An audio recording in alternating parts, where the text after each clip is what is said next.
Hello అందరికీ welcome back to our channel. ఈరోజు vlog వచ్చేసి థర్స్డే వ్లాగ్ అనమాట. అందుకన్నా ముందు రేపు మన స్టేట్లో ఎలక్షన్స్ అయితే జరుగుతున్నాయి కాబట్టి నేనైతే కొంచెం మాట్లాడదామని అనుకుంటున్నాను.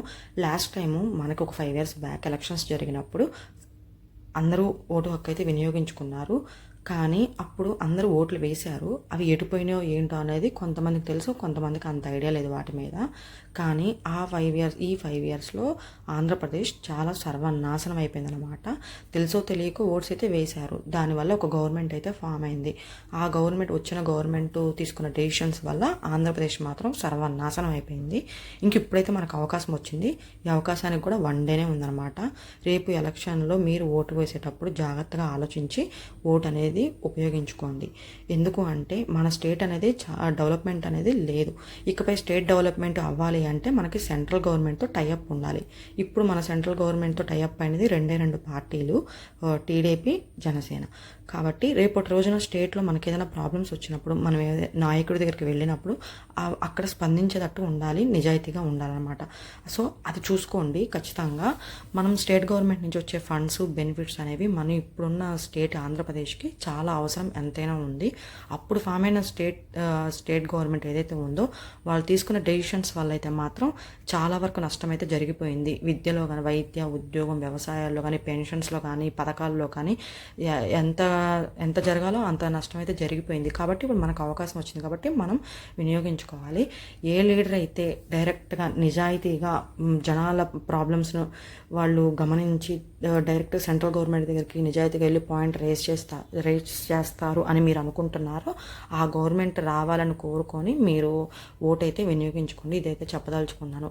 ఇప్పుడు వస్తున్న ల్యాండ్ టైటిలింగ్ యాక్ట్ ఉంది కదా, దానివల్ల మాత్రం అది వస్తే కనుక ఖచ్చితంగా నాశనం అయిపోయింది. అంటే ఇప్పుడు నెక్స్ట్ జనరేషన్ వాళ్ళు ఉంటారు కదా, ఇంకా వాళ్ళకి ఏమీ మిగలదనమాట. ఎంప్లాయ్మెంట్ కానీ అలాంటివి ఏమీ ఉండవు, ఆస్తులు ఉండవు. కష్టపడి సంపాదించిన తాత ముత్తాతల నుంచి వచ్చిన ఆస్తుల మీద కూడా ఇంట్లో వాళ్ళకి కూడా అవకాశం ఉండదన్నమాట. ఆ విధంగా అయితే ఫామ్ అయిపోతుంది.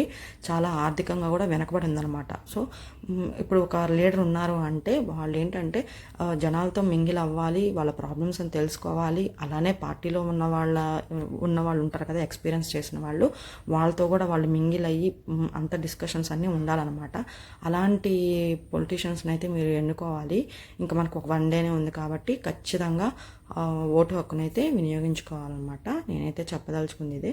ఎన్ని వ్యూస్ వస్తాయి, ఎంతమంది చూస్తారని నాకైతే తెలియదు. అది చూసిన వాళ్ళు ఎవరైనా మన ఏపీలో వాళ్ళు ఉంటే కనుక ఖచ్చితంగా ఆలోచించి అయితే మాత్రం చేయండి. ఓటు హక్కు అనేది మీరు కరెక్ట్గా ఉపయోగించుకోవాలి మన స్టేట్ డెవలప్మెంట్ కోసం. ఇంకెంతకు మించి అయితే నా వంతుగా నేను చెప్పాలనుకున్నది చెప్పాను. ఇప్పుడైతే వీడియోలోకి అయితే వెళ్ళిపోదాము. థర్స్డే వ్లాగ్ అనమాట ఇదంతా కూడా. అమావాస్య రోజు ఇంకా ఆ రోజు దేవుడి పటాలు శుభ్రం చేసుకుందామని చెప్పి అనుకున్నాను. నేను ఎప్పుడు అమావాస్య అయిపోయిన తర్వాత వెంటనే ఇంకా దేవుడి పటాలు అయితే శుభ్రం చేసేస్తాను. ఇల్లంతా శుభ్రం చేసి ఇంకా ఆ రోజు మార్నింగ్ నేను టీ తాగేసేసి ఇంకా తర్వాత బ్రేక్ఫాస్ట్ అయితే చేశాను. ముందైతే దేవుడి పటాలు శుభ్రం చేద్దాం అనుకున్నాను. హెడ్ బాత్ చేసి కాళ్ళే మళ్ళీ చాలా టైం పట్టేసింది, వంట చేయాలి, ఇవన్నీ చాలా తతంగం ఉందని చెప్పి ముందైతే టీ తాగేసి ఆ తర్వాత బ్రేక్ఫాస్ట్ చేసి ఇంకా హెడ్ బాత్ చేసి దేవుడి పటాలు అయితే శుభ్రం చేశాను అనమాట. పూజ కూడా అయిపోయింది. ఇంకా తర్వాత మళ్ళీ ఫ్రెష్ అప్ అయ్యి వచ్చి ఇంక నేను వంట అయితే స్టార్ట్ చేశాను. నేను బ్రేక్ఫాస్ట్ చేసేటప్పుడే నేను ఎగ్స్ కూడా బాయిల్ చేసేసాను. అలానే చింతపండు కూడా నానబెట్టి ఉంచాను అనమాట. మనం కర్రీ చేసేటప్పుడు ఏంటంటే ఈజీగా ఆ చింతపండు అనేది ఎక్కువ వస్తుంది.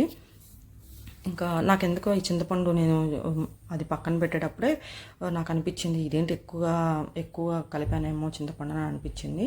సర్లే చూద్దాంలే అని చెప్పి ఇంకా ప్రాసెస్ అయితే స్టార్ట్ చేశాను. ముందుగా ఎప్పుడైనా సరే మనం ఎగ్ టమాటా కానీ, ఎగ్ ఆనియన్ కర్రీ చేస్తాం కదా, అప్పుడైనా సరే లేదంటే ఎగ్ దమ్ బిర్యానీ చేసేటప్పుడైనా సరే ముందుగా ఎగ్స్ని ఇలా బాయిల్ చేసుకొని వాటికి ఘాట్లు పెట్టి ఆయిల్లో పసుపు, ఉప్పు, కారం వేసి ఫ్రై చేసుకుంటే తినేటప్పుడు బాగుంటుందన్నమాట, చప్పగా లేకుండా. ఇంక ఇలా ఫ్రై అయిపోయిన తర్వాత వీటిని ప్లేట్లోకి అయితే తీసేసుకోవాలి. అసలు ఒకసారి ఇలా చేసి చూడండి. ఎప్పుడు చేయని వాళ్ళు ఉంటారు కదా, అలా ఉంటే కనుక తప్పకుండా ఇలా అయితే చేయండి. ఇంకా తర్వాత అదే ఆయిల్లో నేను ఒక 4 లవంగాలు అయితే వేస్తున్నాను. 3, 2 మీ ఇష్టం అనమాట, కొంచెం ఫ్లేవర్ కోసం అంతే. ఆ తర్వాత మనం కట్ చేసుకున్న ఆనియన్స్, నేను ఇక్కడైతే 2 ఆనియన్స్ అయితే కట్ చేశాను ఎక్కువ గ్రేవీ కోసం. ఈవినింగ్ కూడా కావాలి, మళ్ళీ ఇంకా 2 సార్లు ఎందుకులే అని చెప్పి. ఈ కర్రీ చపాతీలకు కూడా బాగుంటుంది. ఇంకా ఉప్పు, పసుపు కొంచెం లైట్గా ఇట్లా మనం ఫ్రై చేసుకోవాలి, మరి డీప్ ఫ్రై చేయకూడదు. ఉప్పు, పసుపు వేయడం వల్ల ఉడికిపోతుంది ఆనియన్. టమాటా ఉంటుంది, ఇంక మొత్తం ఇలా ఫ్రై అయిపోయిన తర్వాత కరివేపాకు కూడా వేయండి. ఫ్రై అయిపోయిన తర్వాత ఇంక ఇక్కడ పక్కనే పొయ్యి మీద కూడా నేను రైస్ అయితే పెట్టేశాను. ఇంక ఎప్పుడైతే తింటున్నానో అప్పుడే చేస్తున్నాను అనమాట. ఈ ఆనియన్స్ ఇవన్నీ ఉడికిపోయిన తర్వాత చింతపండు అయితే వేసేసాను. నాకు కర్రీ చేసేటప్పుడే అనిపించింది ఎక్కువగా ఏమన్నా కలిపానేమోనని చింతపండు. బాగా పుల్లగా ఉంటుందేమో బాగోదేమో అనుకున్నాను. ఇంకా సర్లే అని చెప్పి ప్రాసెస్ అయితే స్టార్ట్ చేశాను. ఇందులోకి కొంచెం ఉప్పు, గళ్ళుప్పు వేసుకోండి. ఎప్పుడైనా పులుసు కూరల్లో మనం రాళ్ళు ఉప్పు వేసుకుంటే బాగుంటుంది. అలానే కారం కూడా వేసేసాను. ఇప్పుడు మనం ముందుగా ఫ్రై చేసుకున్న ఎగ్స్ కూడా వేసేసాను అనమాట. మొత్తం గ్రేవీ మొత్తం మనకు ఎగ్స్కి పట్టేసిద్ది అనమాట. కొంచెం ఉడికించాలి కూరని. అలానే ఎండు కొబ్బరి పొడి, నేను ఇలా పులుసు కూరల్లో నేను ఖచ్చితంగా ఎండు కొబ్బరి పొడి అయితే వేస్తాను. ఈ ఎగ్స్ ప్లేస్లో మనం చామదుంపలైనా లేదంటే చేపలైనా ఫ్రై చేసుకొని మిక్స్ చేసేసుకోవచ్చు, బాగుంటుంది. ఉప్పు చేపలు కూడా అలా కొంతమంది కొన్ని రకాలుగా చేస్తూ ఉంటారు కదా, అది దీంట్లో అయితే మాత్రం చేపల ఫ్రై కొంచెం సెపరేట్గా ఫ్రై చేసుకొని వేసేసుకోవచ్చు. ఎగ్ కర్రీ అయితే ఫైనల్గా అయిపోయి వచ్చింది, ఇంకా రెడీ అయిపోయింది కూడా. నేను ఇంకా వాటర్ ఉన్నాయి కదా, ఉల్లిపాయల వాటర్ అవన్నీ చెట్లకైతే పోసేసాను. మరీ ఎక్కువగా ఉంటే పోయకండి, కుండీలు కుళ్ళిపోతాయి చెట్లు. నేను అనవసరంగా వేసాను అనిపించింది వాటర్. ఇంక ఇక్కడైతే నాకు ఆకలేస్తుంది, ఇంక భోజనం అయితే చేసేస్తున్నాను అనమాట. కర్రీ కూడా రెడీ అయిపోయింది, చూసారు కదా దీని టెక్స్చర్ చాలా బాగుంది. కర్రీ అయితే మాత్రం బాగా ఎక్కువ పులుపు ఉండిద్దని అనుకున్నాను, లేదు చాలా బాగుంది. వేడివేడి అన్నంలో వేడివేడి కోడిగుడ్డు పులుసుతో అయితే అన్నం తినేసాను. నేను ఆ కోడిగుడ్లో ఉన్న ఎల్లోది అయితే నేను అస్సలు తినను. ఇంకెప్పుడన్నా ఎగ్ పొరటు చేసినప్పుడు మాత్రం తింటాను. ఇంక ఇంతే ఈరోజు వ్లాగ్. మీకు నచ్చిందని అనుకుంటున్నాను. మర్చిపోవద్దు, నేను చెప్పాను కదా, మీ ఓటు హక్కు అనేది మంచిగా ఉపయోగించుకోండి. మన స్టేట్ అనేది డెవలప్ అవుతుంది. Thank you.